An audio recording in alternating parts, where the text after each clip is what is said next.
नमस्कार।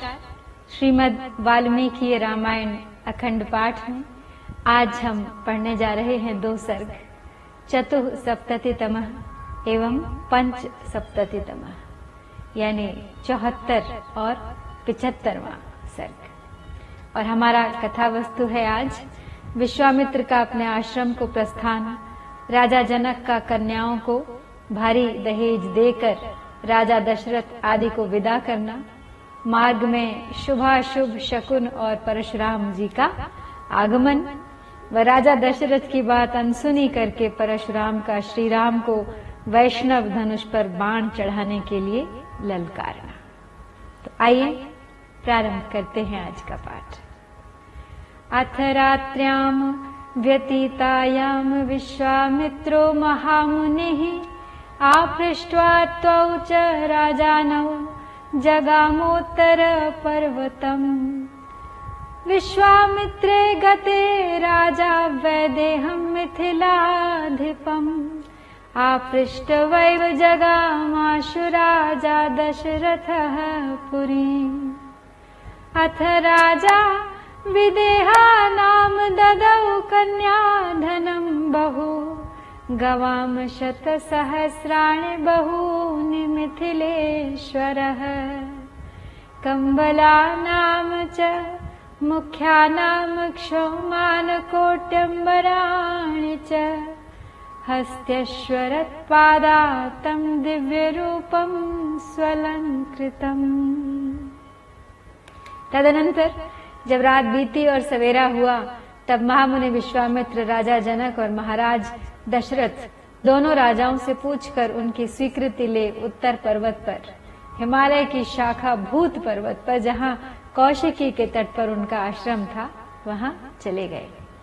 विश्वामित्र जी के चले जाने पर महाराज दशरथ भी विदेहराज मिथिला नरेश से अनुमति लेकर ही शीघ्र अपनी पूरी अयोध्या जाने के लिए तैयार हो गए। उस समय विदेहराज जनक ने अपनी कन्याओं के निमित्त दहेज में बहुत अधिक धन दिया। उन मिथिला नरेश ने कई लाख गौएं, कितनी ही अच्छी अच्छी कालीनें तथा करोड़ों की संख्या में रेशमी और सूती वस्त्र दिए। भांति भांति के गहनों से सजे हुए बहुत से दिव्य हाथी, घोड़े, रथ और पैदल सैनिक भेंट किए। ददौ कन्या शतं तासां दासीदासमनुत्तमम् हिरण्यस्य सुवर्णस्य मुक्तानां विद्रुमस्य च। ददौ राजा सुसंहृष्ट कन्याधनमुत्तमम् दत्त्वा बहुविधं राजा समनुज्ञाप्य पार्थिवम्। प्रविवेश स्वनिलयम् मिथिलेश्वरः राजाप्ययोध्यापतिः सह पुत्रैर्महात्मभिः। ऋषीन् सर्वान् पुरस्कृत्य जगाम सबलानुगा गच्छन्तं तु नरव्याघ्रं सर्षिसंघं सराघवम्। घोरास्तु पक्षिणो वाचो व्याहरन्ति समन्ततः भौमाश्चैव मृगाः सर्वे गच्छन्ति स्म प्रदक्षिणम्। अपनी पुत्रियों के लिए सहेली के रूप में उन्होंने 100 कन्याएं तथा उत्तम दास दासियां अर्पित की। इन सब के अतिरिक्त राजा ने उन सब के लिए 1 करोड़ स्वर्ण मुद्रा, रजत मुद्रा, मोती तथा मूंगे भी दिए। इस प्रकार मिथिलापति राजा जनक ने बड़े हर्ष के साथ उत्तमोत्तम कन्या धन दहेज दिया। नाना प्रकार की वस्तुएं दहेज में देकर महाराज दशरथ की आज्ञा ले वे पुनः मिथिला नगर के भीतर अपने महल में लौट आए। उधर अयोध्या नरेश राजा दशरथ भी संपूर्ण महर्षियों को आगे करके अपने महात्मा पुत्रों, सैनिकों तथा सेवकों के साथ अपनी राजधानी की ओर प्रस्थित हुए। उस समय सब ऋषि समूह तथा श्री रामचंद्र जी के साथ यात्रा करते हुए पुरुष सिंह महाराज दशरथ के चारों ओर भयंकर बोली बोलने वाले पक्षी चहचहाने लगे और भूमि पर विचरने वाले समस्त मृग उन्हें दाहिने रखकर जाने लगे। तान् दृष्ट्वा राजशार्दूलो वसिष्ठं पर्यपृच्छत असौम्याः पक्षिणो घोरा मृगाश्चापि हि प्रदक्षिणाः किमिदं हृदयोत्कम्पि मनो मनविषीदते राज्ञो दशरथस्यैतत् श्रुत्वा वाक्यं महानृषिः उवाच मधुरां वाणीं श्रूयतामस्य यत्फलम् उपस्थितं भयं घोरं दिव्यं पक्षिमुखाच्युतम् मृगाः प्रशमयन्त्येते सन्तापस्त्यज्यतामयम् तेषां संवदतां तत्र वायुः प्रादुर्बभूवः कम्पयन् मेदिनीं सर्वां पातयंश्च महाद्रुमान् तमसा संवृतः सूर्यः सर्वे नावे दिशुर्दिशः भस्मना चावृतं सर्वं सम्मूढमिवं तद्बलम् वसिष्ठ ऋषयश्चान्ये राजा च ससुतस्तदा संसज्ञा इव तत्रासन् सर्वमन्यद्विचेतनम् तस्मिंस्तमसि घोरे तु भस्मच्छन्नेव सा चमूः। उन सबको देखकर राज सिंह दशरथ ने वशिष्ठ जी से पूछा, मुनिवर, एक ओर तो ये भयंकर पक्षी घोर शब्द कर रहे हैं और दूसरी ओर ये मृग हमें दाहिनी ओर करके जा रहे हैं। यह अशुभ और शुभ दो प्रकार का शकुन कैसा? यह मेरे हृदय को कंपित किए देता है, मेरा मन विषाद में डूबा जाता है। राजा दशरथ का यह वचन सुनकर महर्षि वशिष्ठ ने मधुर वाणी में कहा, हे राजन, इस शकुन का जो फल है उसे सुनिए। आकाश में पक्षियों के मुख से जो बात निकल रही है वह बताती है कि इस समय कोई घोर भय उपस्थित होने वाला है, परंतु हमें दाहिने रखकर जाने वाले ये मृग उस भय के शांत हो जाने की सूचना दे रहे हैं। इसलिए आप यह चिंता छोड़ दीजिए। इन लोगों में इस प्रकार की बातें हो ही रही थी कि वहां बड़े जोरों की आंधी उठी और वह सारी पृथ्वी को कंपाती हुई बड़े बड़े वृक्षों को धराशायी करने लगी। सूर्य अंधकार से आच्छन्न हो गए, किसी को दिशाओं का भान न रहा। धूल से ढक जाने के कारण वह सारी सेना मूर्छित सी हो गई। उस समय केवल वशिष्ठ मुनि अन्यान्य ऋषियों तथा पुत्रों सहित राजा दशरथ को ही चेत रह गया था। शेष सभी लोग अचेत हो गए थे। उस घोर अंधकार में राजा की वह सेना धूल से आच्छादित सी हो गई थी। ददर्श भीम संकाशम जटामंडल धारिणम भार्गवम जामदग्नयेयम राजा राज विमर्दनम कैलासमिव दुर्धर्षम कालाग्निमिव दुस्सहम ज्वलन्तमिव तेजोभिर्दुर्निरीक्षं पृथक् जनैः स्कन्धे चासज्ज परशुं धनुर्विद्युद्गणोपमं प्रगृह्य शरमुग्रं च त्रिपुरघ्नं यथा शिवम् तं दृष्ट्वा भीमसङ्काशं ज्वलन्तमिव पावकम् वशिष्ठ प्रमुखा विप्रा जपमहोम परायणाः संगता मुनयः सर्वे संजजल पुरथो मिथः कच्चित् पितृवधामर्षि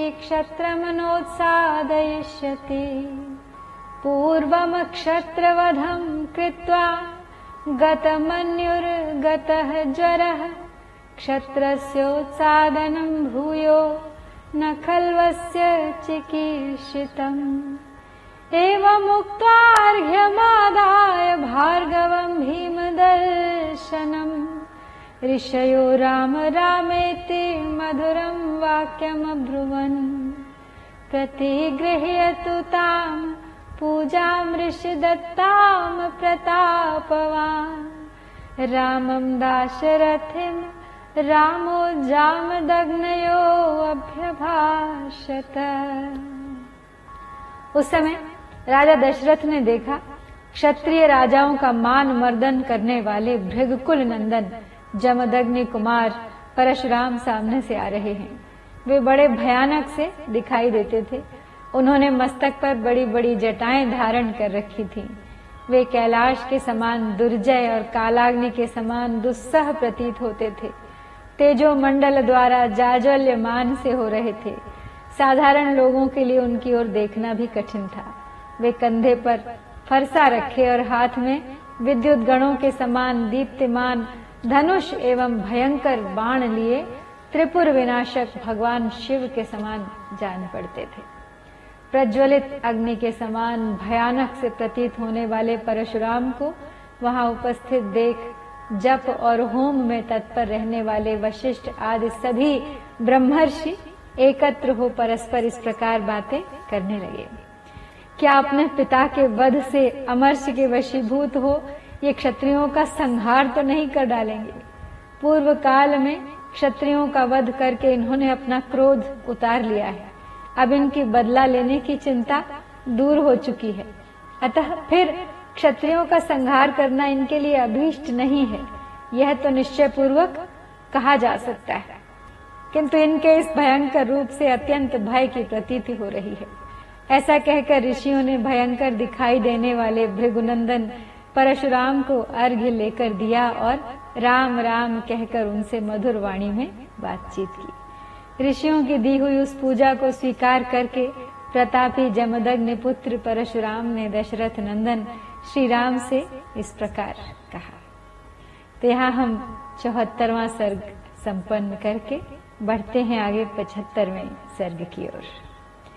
राम दाशरथे वीर वीर्यम ते श्रूयते अद्भुतम धनुषो भेदनम चैव निखिलेन मया श्रुतम तदद्भुतम अचिन्त्यम च भेदनम धनुषस्तथा तच्छ्रुत्वाहमनु प्राप्तो धनुर्गृह्या परम शुभम तदिदं घोर संकाशम जामदग्न्यम महद्धनुः पूरयस्व शरेणैव स्वबलं दर्शयस्व च तदहं ते बलं दृष्ट्वा धनुषोऽप्यस्य पूरणे द्वन्द्वयुद्धं प्रदास्यामि वीर्यश्लाघ्यम् अहं तव।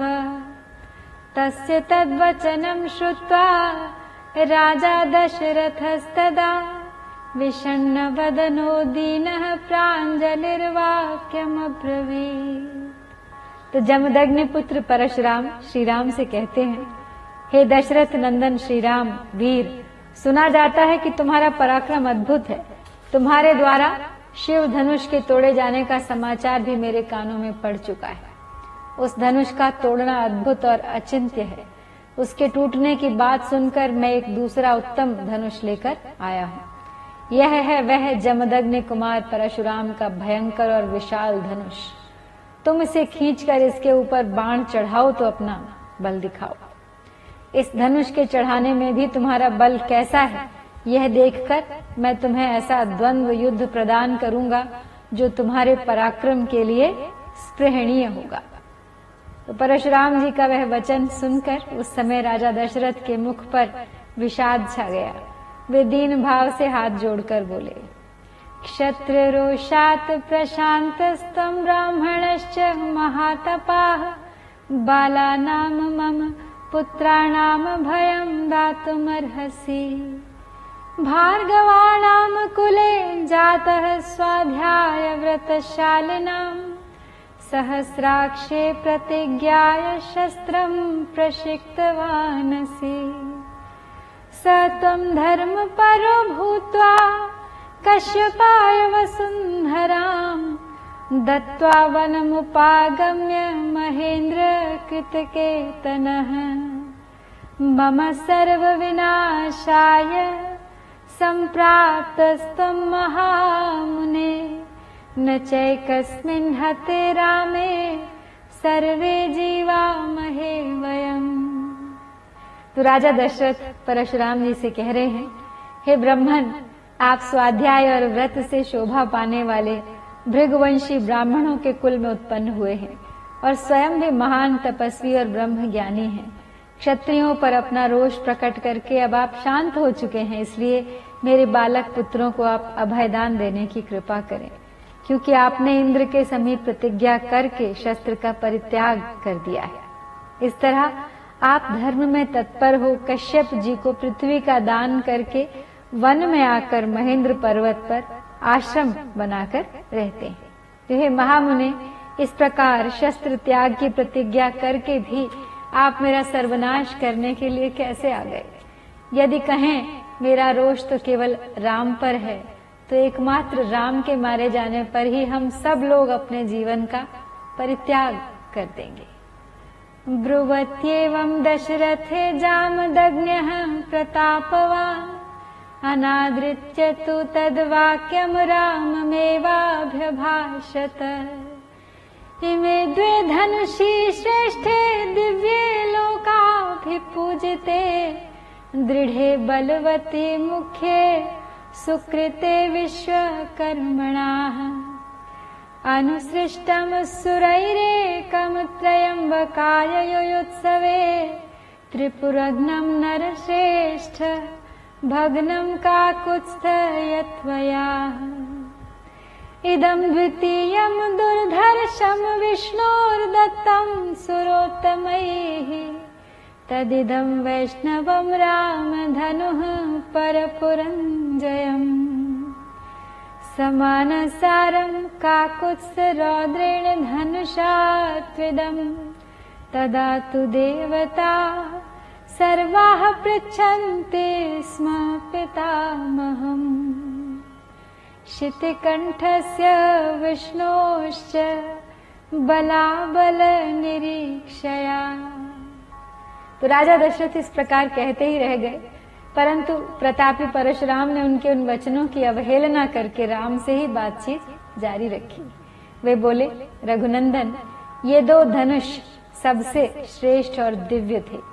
सारा संसार इन्हें सम्मान की दृष्टि से देखता था। साक्षात विश्वकर्मा ने इन्हें बनाया था। ये बड़े प्रबल और दृढ़ थे।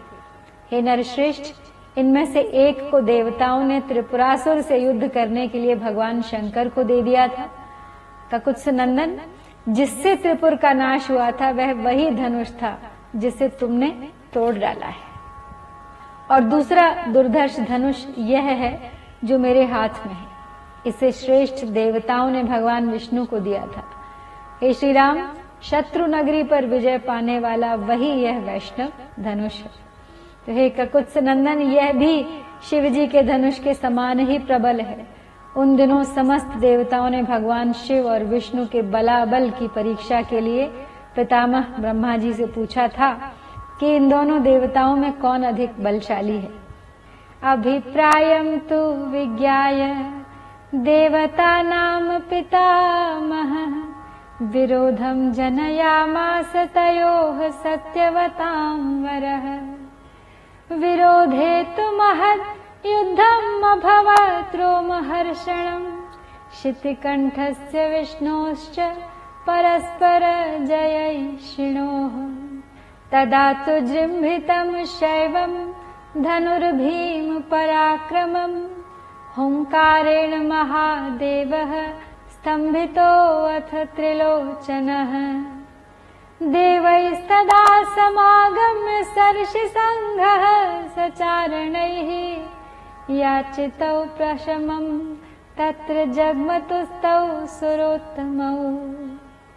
जृम्भितं तद् धनुर्दृष्ट्वा शैवं विष्णुपराक्रमैः अधिकं मेनिरे विष्णुं देवाः सर्षे गणास्तथा।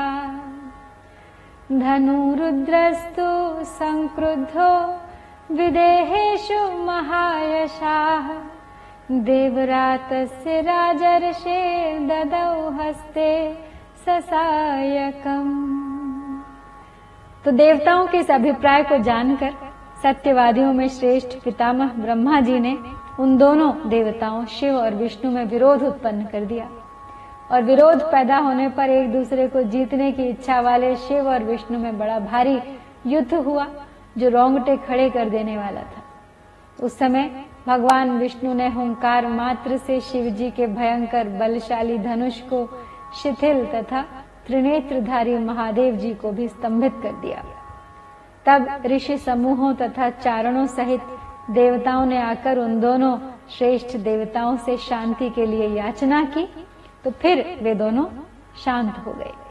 तो भगवान विष्णु के पराक्रम से शिवजी के उस धनुष को शिथिल हुआ देख ऋषियों सहित देवताओं ने भगवान विष्णु को श्रेष्ठ माना। तदनंतर कुपित हुए महायशस्वी रुद्र ने बाण सहित अपना धनुष विदेह देश के राजर्षि देवरात के हाथ में दे दिया। इदं च वैष्णवं रामधनुः परपुरञ्जयम् ऋचिके भार्गवे प्रादाद विष्णुः संन्यासमुत्तमम्। ऋचिकस्तु महातेजाः पुत्रस्या प्रतिकर्मणः पितुर्मम ददौ दिव्यं जमदग्नेर्महात्मनः।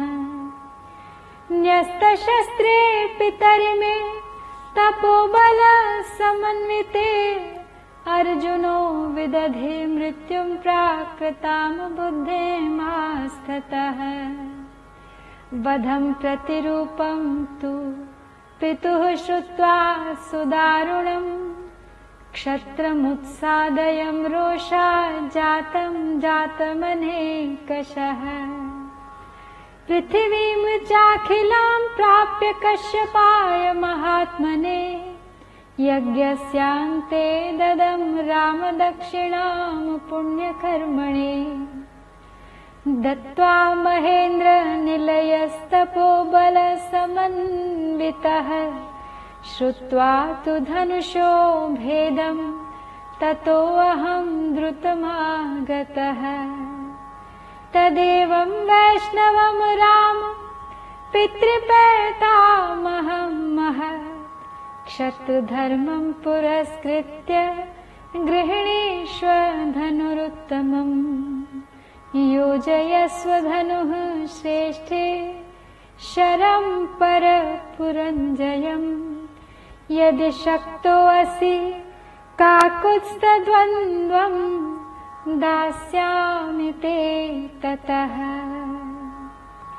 तो हे श्री राम, शत्रु नगरी पर विजय पाने वाले इस वैष्णव धनुष को भगवान विष्णु ने भृगुवंशी ऋचिक मुनि को उत्तम धरोहर के रूप में दे दिया था। और फिर महातेजस्वी ऋचिक ने प्रतिकार में प्रतिशोध की भावना से रहित अपने पुत्र एवं मेरे पिता महात्मा जमदग्नि के अधिकार में यह दिव्य धनुष दे दिया।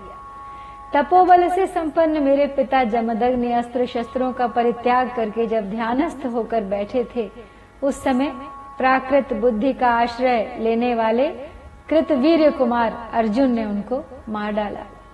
पिता के इस अत्यंत भयंकर वध का, जो उनके योग्य नहीं था, समाचार सुनकर मैंने रोषपूर्वक बारंबार उत्पन्न हुए क्षत्रियों का अनेक बार संहार किया। हे श्री राम, फिर सारी पृथ्वी पर अधिकार करके मैंने एक यज्ञ किया और उस यज्ञ के समाप्त होने पर पुण्य कर्मा महात्मा कश्यप को दक्षिणा रूप से यह सारी पृथ्वी दे डाली। पृथ्वी का दान करके मैं महेंद्र पर्वत पर रहने लगा और वहां तपस्या करके तपोबल से संपन्न हुआ। और वहां से शिवजी के धनुष के तोड़े जाने का समाचार सुनकर मैं शीघ्रता पूर्वक यहाँ आ पहुंचा हूँ। तो ये श्री राम, इस प्रकार यह महान वैष्णव धनुष मेरे पिता पितामहों के अधिकार में रहता चला आया है। अब तुम क्षत्रिय धर्म को सामने रखकर यह उत्तम धनुष हाथ में लो और इस श्रेष्ठ धनुष पर एक ऐसा बाण चढ़ाओ जो शत्रु नगरी पर विजय पाने में समर्थ हो। यदि तुम ऐसा कर सके तो मैं तुम्हें द्वंद्व युद्ध का अवसर दूंगा। तो यहाँ हम आज 75वां सर्ग संपन्न करते हैं और आज के पाठ में हमने 74 और 75 दो सर्ग इस प्रकार पढ़ लिए हैं।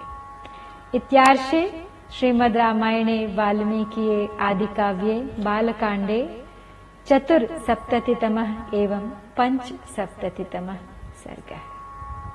ओम श्री सीतारामचंद्राभ्याम